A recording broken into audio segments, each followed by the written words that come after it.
Seri 4 Pedang Kayu Harum. Pendekar Lembah Naga. Cerita, Ho Ping Hu. Audiobook, novel silat. Bab 19. Menyaksikan sikap ini saja, diam-diam Kim Hong Liu Nio sudah merasa mendongkol bukan main. Akan tetapi dia maklum bahwa di tempat ini dia harus dapat menahan kesabarannya dan tidak boleh menimbulkan keributan. Maka dia segera berkata, "Chiang Kun, kami berdua adalah utusan dari utara, dari Raja Sabutai untuk menghadap Sri Baginda Kaisar." Perwira itu agaknya baru sadar bahwa wanita itu mengajak dia bicara. Tadi dia memandang seperti orang terpesona karena memang dia tertarik sekali oleh kecantikan wanita itu. "Apa? Ah, menghadap Sri Baginda Kaisar. Mana bisa, beliau sedang sakit dan..." "Justru karena mendengar beliau sakit maka Sri Baginda Raja Sabutai mengutus kami untuk menengok dan melihat keadaan Sri Baginda Kaisar," jawab Kim Hong Liu Nio cepat-cepat. Perwira itu berpikir sejenak, lalu berkata, "Hal ini tidak dapat dilakukan secara begitu mudah dan sembarangan. Akan saya laporkan dulu ke dalam, kepada kepala pengawal dan sementara itu kalian harus menanti di dalam kantorku untuk pemeriksaan. Kalian harus diperiksa." "Diperiksa?" Kim Hong Liu Nio bertanya. "Ya, diperiksa kalau kalian membawa senjata. Aku sendiri yang harus memeriksa, karena setiap orang yang ingin memasuki istana tanpa ada surat izin atau surat perintah resmi, harus dicurigai dan diperiksa. Akan tetapi, aku tidak membawa senjata dan dia ini, tentu saja dia membawa pedang karena dia adalah seorang pangeran, dia putra Sri Baginda Raja Sabutai." Agaknya perwira itu tidak percaya dengan keterangan ini, akan tetapi karena pikirannya sudah membayangkan betapa dia akan memeriksa atau menggeledah tubuh wanita ini untuk mencari senjata, padahal tentu saja maksudnya agar memperoleh kesempatan untuk menggerayangi tubuhnya dengan kedua tangannya dan kalau mungkin, siapa tahu, membujuk wanita itu agar suka melayaninya di kamar kantornya, maka dia tidak begitu menaruh perhatian. Pangeran atau bukan, harus diperiksa dulu. "Marilah, Nona, mari ikut bersamaku ke dalam kantorku untuk digeledah, baru aku akan melaporkan ke dalam apakah kalian dapat diperkenankan masuk ataukah tidak." Sambil berkata demikian, tanpa ragu-ragu lagi perwira itu lalu mengulurkan tangan hendak menggandeng tangan yang kecil halus berkulit putih itu. Akan tetapi dia tidak tahu bahwa Kim Hong Liu Nio adalah seorang wanita yang selama hidupnya belum pernah bermesraan dengan pria, belum pernah disentuh pria, maka melihat dia mengulurkan tangan hendak menggandeng, hampir saja tangannya bergerak membunuh perwira itu dengan sekali pukul. Untung bahwa dia masih teringat dan cepat dia menarik tangannya sehingga pegangan perwira itu luput dan Kim Hong Liu Nio melangkah mundur sambil mengerutkan alisnya. "Chiang Kun, kami adalah orang-orang terhormat yang tidak selayaknya digeledah. Kalau memang engkau hendak melaporkan keadaan kami ke dalam istana, silakan, kami akan menunggu di sini," kata Kim Hong Liu Nio dengan suara tegas. Tidak bisa. Kalian harus kugeledah. Mari, kalian ikutlah aku memasuki kantorku." Melihat sikap keras ini, Kim Hong Liu Nio menjadi makin marah. "Kalau kami tidak sudi digeledah? Kalau begitu kalian harus ditahan." "Bagus. Dengan tuduhan apa pula?" "Tuduhan bahwa kalian mungkin sekali mata-mata musuh." Hampir saja kini Hong Liu Nio tidak dapat menahan lagi kesabarannya, akan tetapi pada saat itu muncul seorang laki-laki berpakaian panglima yang datang dari dalam istana dengan langkah kaki tergesa-gesa. Panglima ini adalah seorang laki-laki berusia kurang lebih 40 tahun, berpakaian sebagai panglima yang gagah. Sikapnya gagah dengan wajah jantan, sepasang matanya yang lebar itu berpandangan tajam dan jujur, tubuhnya tinggi besar tegap dan kelihatan jelas bahwa dia memiliki tenaga yang besar. Seorang panglima yang benar-benar gagah perkasa, perutnya kecil, dadanya bidang, tidak seperti kebanyakan panglima yang perutnya besar-besar. Semua orang, termasuk perwira pendek gemuk, cepat bersiap dan memberi hormat kepada panglima yang keluar ini. Panglima itu membalas penghormatan mereka dan ketika dia melihat wanita cantik berpakaian indah dan seorang pemuda tanggung berdiri di situ, dia tercengang. Apalagi ketika dia menatap wajah Han Hou, dia kelihatan terkejut dan cepat dia bertanya, "Apakah yang terjadi di sini? Siapakah adanya nona dan orang muda ini?" Si perwira tadi cepat menjawab. "Mereka ini adalah orang-orang mencurigakan yang katanya hendak mohon menghadap Sri Baginda Kaisar." Panglima itu kelihatan kaget dan kini kembali ia memandang dua orang itu penuh perhatian, sambil dia bertanya kepada perwira gendut. Dan kau sudah melaporkannya ke kantor pengawal di dalam? Belum. Kenapa belum? Panglima itu menghardik. Karena saya curiga dan hendak menggeledah mereka dulu. Panglima itu kelihatan marah. Dia sudah tahu praktek-praktek kotor yang pernah didengarnya dilaksanakan oleh para penjaga pintu gerbang, gangguan-gangguan terhadap wanita cantik, uang-uang sogokan bagi mereka yang ingin masuk, dan sebagainya. Akan tetapi sebelum dia memperlihatkan kemarahannya kepada perwira gendut itu, Kim Hong Liunio yang melihat sikap panglima ini segera melangkah maju. Chiang Kun, kami berdua datang dari utara, saya adalah utusan dari Sri Baginda Sabutai. Keadaan Sri Baginda Kaisar, jawab Kim Hong Liunio cepat-cepat. Ah! Panglima itu terkejut sekali. Dan dia ini adalah pangeran dari kerajaan kami. Makin kagetlah panglima itu dan cepat dia menjura. Maafkan kami dan maafkan sikap para penjaga kami, dia mengerling penuh kemarahan kepada perwira gendut yang melangkah mundur dengan sikap jerih. Akan tetapi, hendaknya Nona memahami peraturan kami bahwa yang hendak memasuki istana harus memiliki tanda pengenal diri yang sah. Nona sebagai utusan tentu saja membawa tanda kuasa atau surat perintah Raja Sabutai sebagai utusan beliau. Chiang Kun, kami hanya membawa ini, yang memberikan adalah sang permaisuri dari kerajaan kami sendiri. Kim Hong Liunio mengeluarkan kotak kecil dan membuka tutupnya dengan sikap hormat. Ketika panglima itu melihat sebuah kalung di dalamnya dan sesampul surat, dia makin terkejut. Tentu saja dia mengenal benda pusaka kerajaan itu, kalung kaisar yang tidak ada keduanya. Dan pembawa atau pemegang benda pusaka ini berarti telah memperoleh kekuasaan dari Sri Baginda Kaisar sendiri. Maka cepat-cepat dia memberi hormat dan untuk kedua kalinya dia melirik penuh kemarahan kepada perwira gendut yang menjadi pucat mukanya. Saya Panglima Pengawal Li Xiang mengaturkan selamat datang dan mohon maaf sebesarnya atas penyambutan yang tidak layak ini karena kami tidak tahu sebelumnya akan kedatangan Paduka. Silakan masuk bersama saya untuk melapor kepada pengawal dalam istana. Kim Hong Liunio tersenyum dan Cheng Han Hou juga bernapas lega. Dengan muka manis wanita itu mengaturkan terima kasih kepada Panglima yang gagah itu, kemudian bersama sutenya dia melangkah masuk diiringkan oleh Panglima itu. Panglima itu bukanlah orang sembarangan, melainkan seorang kepercayaan kaisar karena dia bersama kakaknya yang bernama Li Qin, sejak muda telah menjadi Panglima Pengawal Kim Yui, pasukan pengawal baju emas. Dalam usia 40 tahun itu, Panglima Li Xiang telah menjadi duda, kematian istrinya tanpa meninggalkan seorang pun anak keturunan. Dan biarpun istrinya telah meninggal 5 tahun yang lalu, sampai sekarang dia belum juga mau beristri lagi. Kim Hong Liunio melihat betapa penjagaan amat ketat. Makin ke dalam istana, makin hebat dan kuatlah penjagaannya sehingga sepasukan besar musuh pun akan sukar menembus istana yang dijaga kuat ini. Dia tidak tahu bahwa hal ini berbeda dari biasanya. Dia tidak tahu pula bahwa di dalam istana terjadi ketegangan-ketegangan, bukan hanya karena kaisar menderita penyakit yang agak berat, akan tetapi terutama sekali karena adanya desas-desus bahwa akan timbul pemberontakan di dalam istana. Karena itulah, maka para panglima pengawal, termasuk Li Xiang dan kakaknya, Li Qin, nampak sibuk selalu mengatur penjagaan untuk mencegah terjadinya desas-desus tentang pemberontakan itu. Panglima Li Xiang mengajak mereka berhenti sebentar di ruangan dalam yang luas, di mana berkumpul beberapa orang berpakaian panglima yang sudah berusia tua, dan ada pula yang berpakaian sebagai pembesar sipil. Akan tetapi semua menunjukkan bahwa mereka itu adalah pembesar-pembesar tinggi. Kim Hong Liunio dan Han Hou hanya berdiri di tempat agak jauh ketika mereka melihat betapa Panglima Li Xiang bercakap-cakap lirih dengan mereka itu, memperlihatkan isi kotak kecil dan mereka itu pun kelihatan terkejut dan tegang. Mereka semua memandang kepada Han Hou dan akhirnya Panglima Li mengajak mereka berdua untuk melanjutkan lagi perjalanan melalui lorong-lorong dan ruangan-ruangan indah. Agaknya telah memperoleh persetujuan para pembesar itu. Cheng Han Hou menjadi kagum bukan main melihat kemewahan dan keindahan di dalam istana ini. Bukan main besarnya istana itu, dan di setiap ruangan terdapat perabot-perabot ruangan yang amat indah dan megah.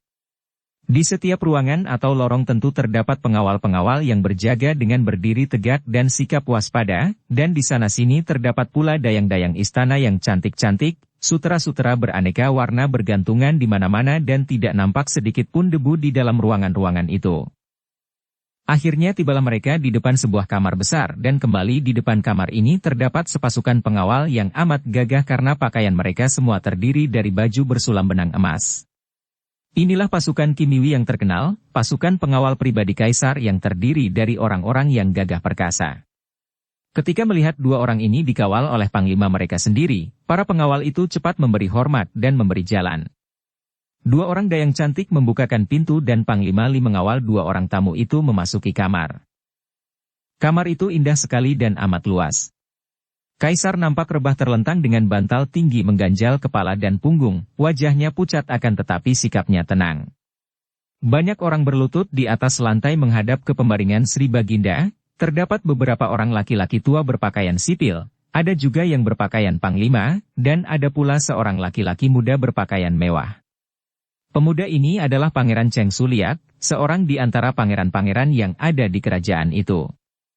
Juga di dalam kamar besar ini terdapat 9 orang pengawal yang selalu memegang tombak di tangan, siap untuk melindungi kaisar apabila terjadi sesuatu.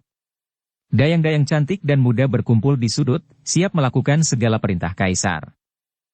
Suasana dalam ruangan itu sunyi dan agaknya semua orang tidak berani bergerak karena kaisar sedang beristirahat. Akan tetapi kaisar tidak tidur karena ketika melihat masuknya Kim Hong Liunio dan Cheng Han Hou yang dikawal oleh Panglima Li Xiang, Sri Baginda Kaisar mengangkat muka memandang. Li Xiang lalu mengajak dua orang itu berlutut begitu memasuki pintu, kemudian menggeser kaki mendekat ke pembaringan. Akan tetapi sejak tadi, perhatian kaisar sudah tercurah kepada Han Hou yang beberapa kali mengangkat muka memandang, akan tetapi begitu bertemu dengan pandangan kaisar, dia segera menunduk kembali. Keadaan yang amat angker di dalam kamar itu membuat jantung berdebar tegang juga. Segala sesuatu di dalam kamar itu penuh wibawa yang menakutkan. Mohon beribu ampun dari Paduka Sri Baginda Kaisar atas kelancangan hamba mengawal masuk dua orang utusan dari Sri Baginda Sabutai yang mohon menghadap, kata Panglima Li Xiang dengan suara halus agar tidak mengejutkan Kaisar. Akan tetapi Kaisar yang sejak tadi memperhatikan Han Hou, menjadi tertarik sekali mendengar disebutnya nama Sabutai, dan Kaisar segera miringkan tubuhnya menghadapi Han Hou yang masih berlutut. Utusan Sabutai. Kim Hong Liunio cepat memberi hormat lalu mengeluarkan kotak itu, mengangkatnya tinggi di atas kepala sambil berkata dengan kepala menunduk. Hamba Kim Hong Liunio diutus oleh Yang Mulia Permaisuri Hamila untuk menghaturkan isi kotak ini kepada Paduka Yang Mulia Sri Baginda Kaisar. Hamila? Kaisar terbelalak dan wajahnya berseri sejenak, kemudian dia mengangguk kepada panglima pengawal lain yang sudah berusia 60 tahun dan yang berlutut di dekat pembaringan. Dukung channel Novel Silat dengan subscribe, follow, like, komen dan share.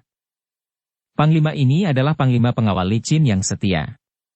Panglima ini lalu menghampiri Kim Hong Liunio, menerima kotak itu dan membukanya untuk meneliti bahwa isinya tidak mengandung sesuatu yang membahayakan kaisar. Setelah melihat bahwa kalung dan sampul surat itu tidak mengandung sesuatu dan yang mencurigakan, dia lalu menyerahkan kotak yang sudah dibukanya kepada kaisar. Kaisar mengambil kalung dan sampul surat itu. Sejenak Kaisar Cheng Tung yang dibantu oleh dua orang dayang duduk dan bersandar dengan bantal di punggung, memandang kalung itu. Wajahnya termenung karena memang kaisar ini terkenang akan Hamila, permaisuri Sabutai yang menjadi kekasihnya, wanita yang sesungguhnya berkenan merampas hatinya dan amat dicintanya. Dia teringat bahwa dia telah memberikan kalung itu kepada Hamila ketika mereka harus saling berpisah. Dibelainya kalung itu di antara jari-jari tangannya, kalung yang dia percaya selama ini tentu telah tergantung di leher yang panjang, berkulit putih halus dan amat dikenalnya itu. Kemudian Kaisar teringat bahwa dia tidak berada seorang diri di dalam kamar, maka kalung itu pun digenggamnya erat-erat dan dia lalu membuka sampul surat dan dibacanya huruf-huruf tulisan Hamila. Sri Baginda Kaisar Cheng Tung pujaan hamba. Perkenankanlah hamba memperkenalkan anak Cheng Han Hou kepada Paduka, dan sudilah Paduka memberkahi anak yang haus akan doa restu dan kasih sayang ayahandanya itu. Hamba yang rendah, Hamila. Kaisar Cheng Tung memejamkan matanya dan surat itu terlepas dari jari-jari tangannya, melayang turun ke atas dadanya. Sejenak terbayanglah wajah yang cantik jelita dan lembut, terngiang-ngiang di telinganya suara yang merdu halus itu. Kemudian dia membuka mata dan menoleh, sepasang mata Kaisar itu agak basah ketika dia memandang kepada Han Hou. Namamu Han Hou, tanyanya. Cheng Han Ho terkejut, cepat dia memberi hormat sampai dahinya membentur lantai. Kau angkat mukamu dan pandang padaku, kata Kaisar dengan halus. Han Ho mengangkat mukanya memandang dan dia melihat wajah seorang yang amat tampan dan pucat, yang memandang kepadanya dengan penuh perasaan haru. Majulah ke sini, perintah Kaisar. Cheng Han Ho merasa takut, akan tetapi dari belakangnya, sucinya berbisik. Majulah. Dia lalu menggeser kakinya maju menghampiri pembaringan. Kaisar lalu menggerakkan tangannya, menyentuh kepala anak laki-laki yang usianya sudah hampir dewasa itu, kemudian dia mengambil kalung pusaka kerajaan itu dan mengalungkan ke leher Han Ho. Semua orang terkejut melihat ini, karena kalung itu adalah benda yang biasanya hanya dipakai oleh para pangeran sebagai tanda bahwa dia adalah keturunan darah keluarga Kaisar. Ketahuilah kalian semua yang hadir. Ini adalah Cheng Han Ho, Pangeran Cheng Han Ho, seorang putraku. Ibunya adalah puteri yang mulia dari utara, hendaknya dia diperlakukan sebagai seorang pangeran, putraku. Semua orang menyatakan setuju dan memberi hormat dengan berlutut. Pada saat itu, dari pintu muncul pula seorang pemuda dan ketika Kim Hong Liunio menoleh, dia terkejut bukan main. Pemuda yang baru muncul ini seperti pinang dibelah dua saja kalau dibandingkan dengan sutenya. Wajah mereka begitu mirip. Pangeran Mahkota datang menghadap Sri Baginda, seorang dayang memberitahukan dengan suara halus. Kaisar mengangkat muka dan Panglima Li Xiang lalu menarik tangan Han Ho agar mundur dan bersama Kim Hong Liunio berlutut di pinggir untuk memberi jalan kepada Pangeran Mahkota yang baru tiba. Pangeran muda ini bukan lain Pangeran Cheng Hua, yaitu pangeran yang telah dipilih untuk menjadi Pangeran Mahkota, calon pengganti Kaisar. Tentu saja semua orang menghormat calon kaisar ini dan Pangeran Cheng Hua melangkah maju dengan tenang menghampiri pembaringan ayahnya setelah dia melempar kerling ke kanan kiri dan tersenyum kepada semua orang yang amat dikenalnya dengan baik sebagai orang-orang yang dekat dengan ayahnya itu. Hanya dia agak heran melihat Han Ho dan Kim Hong Liunio, akan tetapi dia tidak menyatakan keheranannya dan langsung menghampiri pembaringan ayahnya dan duduk di tepi pembaringan. Semoga Tian memberkahi ayahanda Kaisar dengan kebahagiaan dan usia panjang sampai selaksa tahun, kata pangeran itu dengan ucapan yang sungguh-sungguh dan penuh hormat, ucapan yang menjadi kebiasaan atau kesopanan di dalam istana. Kaisar tersenyum mendengar ini dan dengan tangannya dia menyentuh pundak putranya yang disayangnya itu seolah-olah menjadi pengganti rasa terima kasihnya. Bagaimanakah keadaan Paduka? Semoga sudah lebih baik, kata sang pangeran. Aku gembira hari ini, kata sang kaisar. Lihat, dia itu adalah saudaramu. Dia adalah Cheng Han Ho, ibunya adalah putri di utara. Cheng Hua bangkit berdiri dan memandang. Pada saat itu, Han Ho juga mengangkat muka memandang sehingga kini semua orang dapat melihat betapa miripnya dua orang pangeran ini. Agaknya Sri Baginda sendiri melihat kemiripan ini, maka dia tersenyum lebar dan berseru dengan girang. Betapa miripnya kalian. Ah, sungguh mirip seperti kembar. Agaknya kegembiraan itu sedemikian besarnya sehingga tidak dapat tertahan oleh jantung yang sudah lemah itu. Sri Baginda Kaisar terguling dan dari keadaan duduk itu dia terguling. Cepat Pangeran Mahkota Cheng Hua merangkul ayahnya dan pada saat itu terjadilah hal-hal luar biasa yang mengejutkan semua orang. Pada saat Kaisar terguling dan dipeluk oleh Pangeran Cheng Hua itu, melompatlah seorang yang berpakaian panglima, berusia 50 tahun, dengan muka penuh brewok. Panglima itu berseru. Sekarang. Dan dengan pedang yang sudah dicabutnya dia telah menubruk ke depan, menyerang Pangeran Mahkota Cheng Hua dengan tusukan pedangnya dari belakang. Semua orang terperanjat dan saking kagetnya sampai tidak mampu berbuat sesuatu. Akan tetapi pada saat itu, Cheng Han Ho sudah berteriak nyaring dan tubuhnya mencelat ke depan, menerjang kepada Panglima yang menyerang Pangeran Mahkota itu. Dengan tangkisan nekat, Han Ho mengejutkan Panglima tua itu sehingga pedangnya menyeleweng dan melukai lengan kiri Han Ho lalu terus meluncur dan melukai pundak kanan Pangeran Mahkota. Dan pada saat itu, Kim Hong Liunio telah bergerak dan nampak sinar merah meluncur dan menyerang Panglima itu ketika dia menggerakkan sabuk merahnya. Pada saat itu, 7 di antara 9 orang pengawal pribadi Kaisar telah bergerak, tombak mereka berkelebatan dan mereka telah mulai menyerang ke arah Pangeran Mahkota dan Kaisar yang masih berpelukan di atas pembaringan.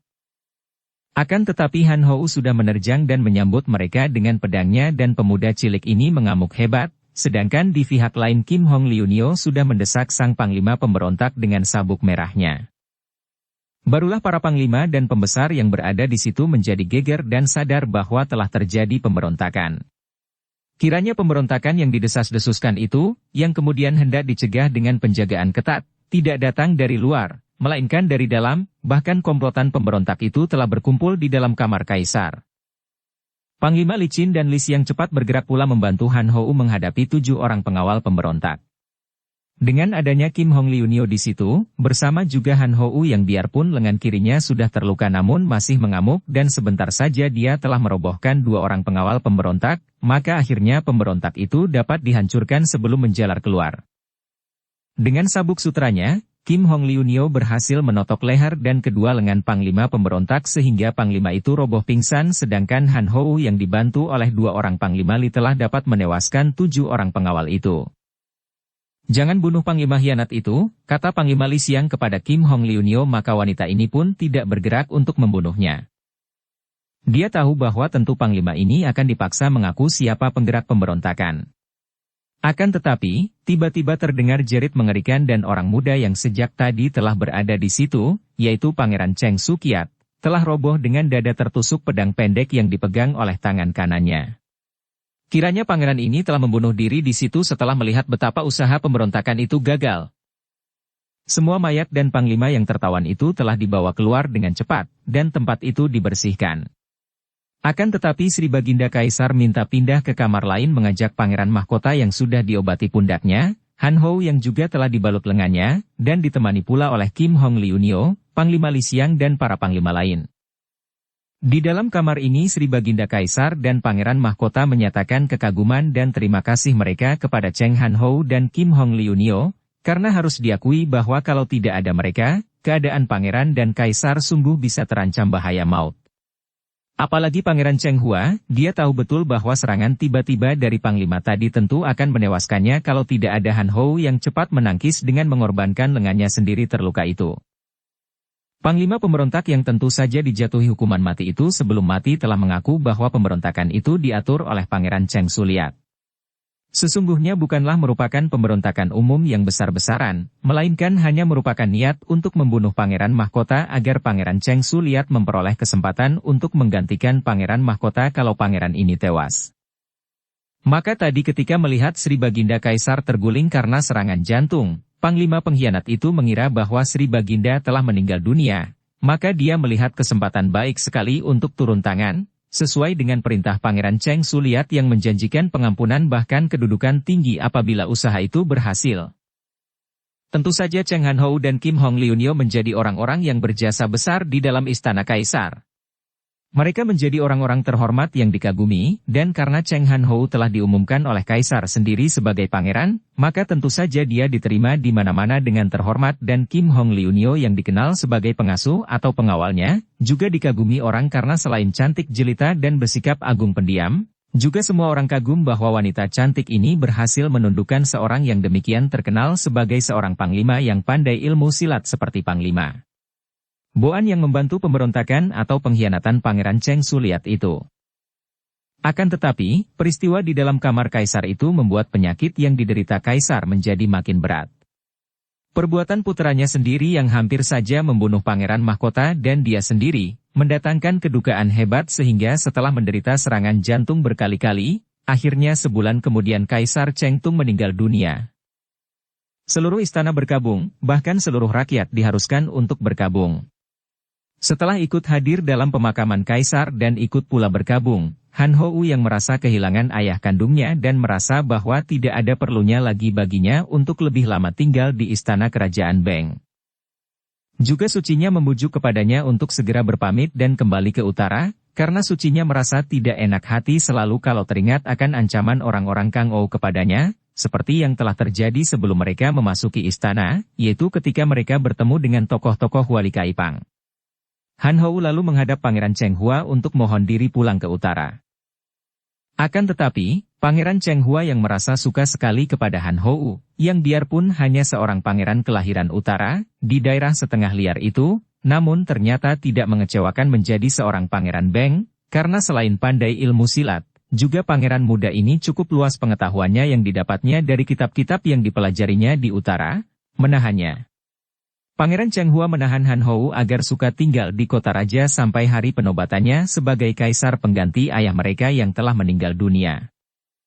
Sebaiknya Kim Hong Liu Nio biar kembali dulu ke utara memberi laporan dan menyampaikan undangan kami kepada Raja Sabutai untuk menghadiri hari penobatan kami sebagai kaisar, demikian Pangeran Cheng Hua berkata. Akhirnya diputuskan bahwa Kim Hong Liu Nio akan kembali dulu ke utara dan Cheng Han Hou untuk sementara tinggal di istana.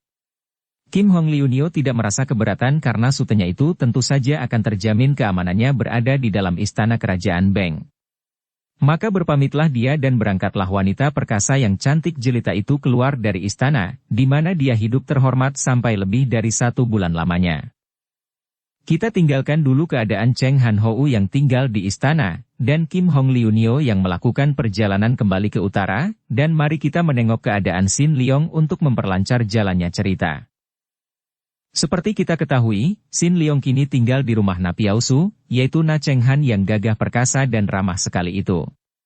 Pada waktu itu, tanpa terasa lagi, Sin Leong sudah hampir 1 tahun tinggal di dalam rumah keluarga Na. Setiap hari dia berlatih ilmu silat dari Na Cheng Han, bersama-sama dengan Na Tiong Pek dan Bei Bicu. Dia bersahabat akrab sekali dengan 2 orang yang disebut Sumoy dan Suheng itu. Usia Sin Leong kini telah 14 tahun, sebaya dengan Tiong Pek, sedangkan Bicu telah berusia 12 tahun.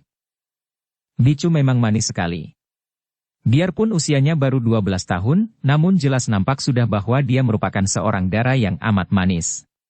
Dan Sin Leong dapat melihat betapa Tiong Pek selalu bersikap manis kepada Bicu, agak berlebih malah, membuktikan bahwa pemuda tanggung itu agaknya amat suka dan mencinta semua mereka. Bahkan kadang-kadang nampak Tiong Pek bermanis-manis muka, membujuk rayu, sehingga kalau melihat hal ini, Sin Leong cepat menjauhkan diri karena dia merasa malu sendiri. Diakuinya bahwa Tiong Pek amat ramah dan baik, akan tetapi dia melihat bahwa sikap Tiong Pek terhadap Bicu agaknya terlalu mendesak dan selalu mencoba untuk mengambil hati anak perempuan itu. Dan dia melihat betapa Bicu selalu bersikap hormat dan manis kepada Tiong Pek, bahkan demikianlah sikap Bicu kepada seisi rumah keluarga Na.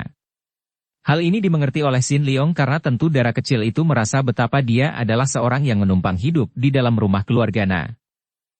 Diam-diam Sin Leong merasa kasihan kepada anak perempuan ini karena merasa betapa mereka berdua mempunyai nasib yang hampir mirip. Memang benar bahwa dia tidak seperti Bicu, hanya ditinggal mati ibu dan masih mempunyai seorang ayah, akan tetapi dia tidak tahu di mana ayahnya berada dan selamanya belum pernah bertemu dengan ayahnya, sehingga dibandingkan dengan Bicu yang kematian ayahnya, agaknya tidaklah begitu banyak bedanya. Pada suatu hari, Sin Leong yang sudah selesai melakukan pekerjaan sehari-hari di rumah itu, ingin sekali berlatih silat dan dia lalu mencari-cari 2 orang Suheng dan Sumoynya itu. Rumah itu nampak kosong karena keluarga wanita sibuk di belakang, di dapur, sedangkan Na Piausu sedang pergi ke luar kota untuk mengawal sendiri barang kiriman yang penting. Maka rumah itu kelihatan sunyi. Sin Leong merasa heran mengapa Suheng dan Sumoynya itu tidak nampak. Padahal, tadi mereka masih kelihatan di ruangan depan. Dia tidak berani memanggil-manggil, karena takut menimbulkan bising dan mengganggu seorang bibi keluarga yang tidur di kamarnya karena bibi tua ini sedang tidak enak badan. Maka dia terus mencari dan akhirnya dia pergi mencari ke kamar Bicu. Ketika dia tiba di luar kamar itu, dia mendengar sesuatu di dalam kamar. Dia mendekati pintu kamar dan mendengarkan. "Jangan Suheng," terdengar Bicu berkata lirih dan menahan tangis. "Sumoy, kenapa kau tidak mau bersikap manis kepadaku? Kurang baik apakan aku kepadamu? Kurang banyakkah budi yang dilimpahkan oleh kami sekeluarga kepadamu?" Terdengar Bicu terisak. "Aku berterima kasih, aku berterima kasih kepada kalian, tapi. Aku tidak akan mengganggumu, aku tidak ingin menyakitimu, aku ingin engkau tahu bahwa aku suka sekali kepadamu, Sumoy." Sin Leong tidak dapat menahan lagi ketegangan hatinya dan dia mendorong pintu kamar itu dengan keras. Dia melihat Tiong Pek memegangi kedua tangan Bicu dan hendak memaksa untuk merangkul dara cilik itu, sedangkan Bicu kelihatan menolak halus. Mereka bersitegang sampai Bicu jatuh berlutut di atas lantai dan Tiong Pek berusaha untuk mendekatkan mukanya, untuk mencium wajah yang manis akan tetapi agak pucat ketakutan itu. "Tiong Pek!" Sin Leong membentak dan mencengkeram baju pundak Tiong Pek sambil menariknya ke belakang. Memang Sin Leong tidak pernah menyebut Suheng dan Sumoy kepada Tiong Pek dan Bicu, karena memang dia tidak dianggap sebagai murid oleh Na Cheng Han. Sungguh pun dia dilatih ilmu silat dan dia selalu berlatih bersama dengan dua orang anak itu. Mereka bertiga itu seperti teman-teman baik, bukan seperti kakak beradik seperguruan. Tiong Pek terkejut sekali dan menengok dengan alis berkerut. Dia melepaskan kedua lengan tangan Bicu yang tadi dipegangnya, lalu dia menggerakkan tangan kanannya menangkis ke belakang. Duh! Tangan itu menyampok tangan Sin Leong yang mencengkeram baju pundaknya sehingga terlepas dan bajunya robek. Tiong Pek meloncat bangun dan berdiri dengan muka merah menandakan bahwa dia marah sekali. Akan tetapi Sin Leong juga sudah menentang pandang matanya dengan bengis. Sin Leong! Tiong Pek berseru marah sekali. Engkau berani lancang mencampuri urusan orang lain? Sungguh tidak tahu malu engkau hendak menghalangi cinta orang? Apakah engkau merasa iri hati? Diserang dengan kata-kata seperti itu, tiba-tiba saja muka Sin Leong menjadi merah dan dia menjadi bingung. Akan tetapi kau. Sukar baginya untuk melanjutkan karena hatinya masih menilai-nilai apakah artinya perbuatan yang dilakukan Tiong Pek terhadap Bicu tadi. Aku cinta kepada Bicu Sumoy, kau mau apa? Aku siap untuk bertanding melawan siapapun juga untuk memperebutkan Sumoy. Hayo, apakah kau ingin memperebutkan Sumoy dengan aku? Pemuda tanggung itu mengepal tinju dan siap untuk berkelahi. Sin Leong menjadi semakin bingung. Kalau tadi dia bersikap kasar terhadap Tiong Pek adalah karena dia melihat seolah-olah Tiong Pek hendak melakukan pemaksaan terhadap Bicu, akan tetapi sekarang dia menjadi bingung ketika ditantang dan ditanya apakah dia hendak memperebutkan Bicu dengan pemuda itu. Ah, siapa yang akan memperebutkan siapa? Katanya masih bingung, akan tetapi dia dapat menekan dan menenangkan perasaannya, lalu memandang kepada Tiong Pek dengan sikap lebih tenang, sungguh pun kemarahannya belum mereda karena dia melihat Bicu kini berdiri dengan kepala menunduk dan masih kadang-kadang menahan isak. Tiong Pek, Bicu bukanlah sebuah benda yang boleh diperebutkan siapapun juga. Dalam hal rasa suka, hal itu Bicu berhak menentukan sendiri, jangan kau memaksa-maksanya seperti itu. Bicu juga cinta kepadaku. Kau mau apa? Tiong Pek yang masih marah itu menyerang lagi dengan kata-katanya yang penuh tantangan. Dia memang marah sekali karena merasa terganggu. Kalau Sin Leong tidak datang mengganggu, tentu dia sudah dapat mencium Bicu, hal yang sudah sering kali direnungkan dan diimpikan itu. Mendengar ucapan ini, Sin Leong memandang kepada Bicu penuh keraguan. Benarkah itu? Kalau Bicu benar mencinta Tiong Pek, kenapa tadi bersikap seperti menentang? Dan apa gerangan yang hendak dilakukan oleh Tiong Pek terhadap Bicu tadi? Sin Leong sudah berusia 14 tahun, atau hampir, akan tetapi dia belum tahu benar tentang cinta kasih antara pria dan wanita. Melihat Bicu menunduk dan kini mukanya tidak sepucat tadi, bahkan menjadi agak kemerahan, dia lalu melangkah menghampiri. Bicu, apakah Tiong Pek hendak berlaku jahat kepadamu? Dia tidak tahu bagaimana harus menanyakan urusan tadi. Bicu mengangkat muka dan ketika dia bertemu pandang dengan Sin Leong, dia cepat menunduk kembali, jari-jari tangannya bermain dengan ujung rambutnya yang panjang terurai, lalu kepalanya digelengkannya sebagai jawaban pertanyaan Sin Leong tadi. Dan kau cinta kepada Tiong Pek? Bicu menjadi merah sekali mukanya dan kepalanya makin menunduk. Sekali ini dia sama sekali tidak mau menjawab. Bagaimana, Bicu? Jawablah. Apakah kau cinta kepada Tiong Pek? Sin Leong mendesak. Dara cilik itu mengangkat muka dengan gugup, memandang kepada Sin Leong sebentar, lalu memandang kepada Tiong Pek, dan menunduk kembali tanpa menjawab, hanya ada 2 titik air matanya yang turun mengalir di sepanjang kedua pipinya yang merah. Melihat ini, kembali timbul rasa kasihan di dalam hati Sin Leong dan teringatlah dia akan percakapan yang didengarnya tadi. Dia kembali menghadapi Tiong Pek dan berkata dengan alis berkerut. Tiong Pek, sungguh tidak patut sekali kalau engkau hendak menggunakan kekerasan. Apakah kau ingin menjadi penjahat hina? Aku tadi mendengar engkau membujuk dan melihat engkau menggunakan kekerasan. Engkau menonjolkan jasa-jasa dan budi keluargamu yang kau limpahkan kepada Bicu. Apakah itu kebaikan namanya kalau kau tonjolkan dan kalau engkau minta imbalan dari pertolongan yang kalian berikan kepada Bicu?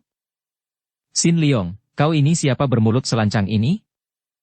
Tiong Pek marah sekali dan dia menerjang dengan pukulan ke arah mulut Sin Leong. Akan tetapi Sin Leong cepat mengelak dan ketika Tiong Pek menerjang lagi, dia menangkis dan bersiap untuk melawan. Akan tetapi, sambil menangis Bicu cepat melerai dengan meloncat di tengah-tengah antara mereka. Jangan berkelahi, harap jangan berkelahi. Tentu saja Sin Leong cepat meloncat mundur, dan Tiong Pek juga tidak mendesak setelah melihat Bicu menangis sambil melai itu. Kedua orang pemuda tanggung itu kini memandang kepada Bicu yang menangis sesenggukan di tengah-tengah antara mereka, menutupi muka dengan kedua tangannya. Mereka berdua menjadi bingung. Sumoy, jangan menangis, Sumoy. Maafkan kalau aku bersalah, akhirnya terdengar Tiong Pek berkata halus.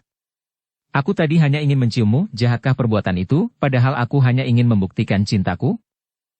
Mendengar ucapan itu, diam-diam Sin Leong menjadi jengah dan juga terheran-heran bagaimana Tiong Pek berani bicara terang-terangan seperti itu. Bicu menahan isaknya dan tangisnya agar mereda, kemudian terdengar kata-katanya lirih di antara isaknya. Aku tidak tahu apa itu cinta. Aku suka kepada Suheng karena Suheng baik sekali, dan seluruh keluarga Suheng baik kepadaku, menganggap aku seperti keluarga sendiri. Aku berhutang budi besar sekali kepada Suheng sekeluarga. Akan tetapi, aku tidak tahu tentang cinta, dan aku tidak tahu, jahat atau tidak dicium. Akan tetapi aku takut sekali. Diam-diam Sin Leong tersenyum. Biarpun usia mereka berdua ini sebaya dengan dia, Bicu berusia 12 tahun dan Tiong Pek 14 tahun, namun mereka berdua ini seperti anak-anak yang masih kecil saja. Anak-anak kecil yang ingin memasuki permainan orang-orang dewasa. Tiong Pek, kalau engkau tahu bahwa Bicu takut, kenapa kau hendak memaksanya? Kalau engkau memang kasihan dan suka kepadanya, tidak mungkin engkau main paksa membikin dia takut dan menangis. Tiong Pek menarik napas panjang, kini dia melihat bahwa dia telah benar-benar membuat Bicu berduka, takut dan malu. Baru sekarang dia merasa seolah-olah sadar, setelah gairah aneh yang membuat seluruh tubuhnya panas, membuat dia ingin sekali mencium Bicu itu kini mendingin dan lenyap. Baru dia tahu bahwa dia memang bersalah. Maafkan aku, Bicu. Kau benar, Sin Leong, aku memang layak dipukul karena telah membikin Sumoy ketakutan dan menangis. Sumoy, sekali lagi, kau maafkanlah aku. Bicu menghapus air matanya dan kini baru dia dapat memandang Suhengnya itu dengan senyum yang mulai berkembang mengusir kedukaannya. Tidak mengapa, Suheng, kita lupakan saja hal tadi. Seorang yang dapat menyadari kesalahannya sendiri barulah patut disebut orang gagah, Tiong Pek, kata Sin Leong. Benarkah itu? Tiong Pek berkata girang, wajahnya berseri dan matanya bersinar-sinar penuh kenakalan. Akan tetapi jangan hal itu membuat engkau keenakan dan setiap kali ingin menjadi orang gagah lalu melakukan kesalahan lebih dulu untuk kemudian disadari, sambung Sin Leong. Tiong Pek tertawa, Bicu juga tertawa dan mereka berbaik kembali. Lenyaplah semua dendam dan kemarahan. Kalau kalian berdua benar-benar sudah memaafkan aku, harus kalian buktikan, tiba-tiba Tiong Pek berkata. Buktikan bagaimana? Sin Leong menuntut dan memandang tajam.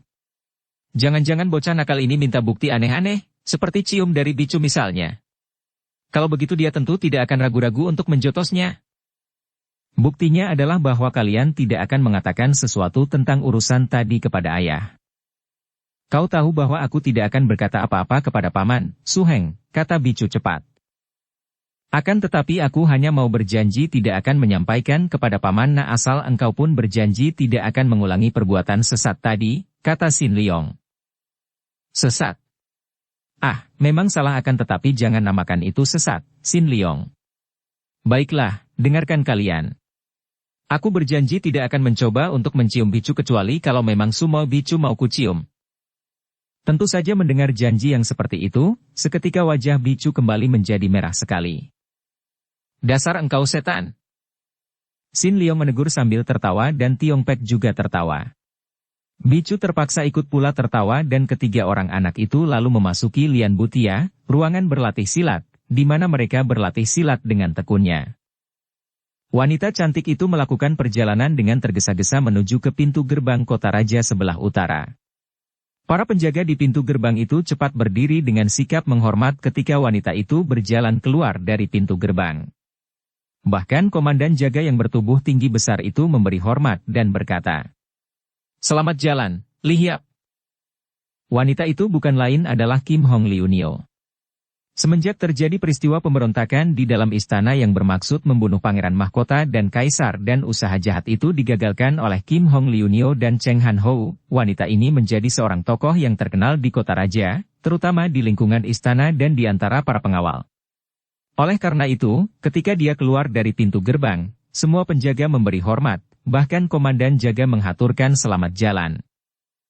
Seperti kita ketahui, Kim Hong Liu Nio terpaksa berangkat pulang ke utara seorang diri saja, meninggalkan sutenya di istana karena pangeran mahkota Cheng Hua, calon kaisar, atau juga saudara tiri dari Han Ho, menahan pemuda tanggung itu untuk tidak meninggalkan istana sampai hari penobatannya sebagai kaisar.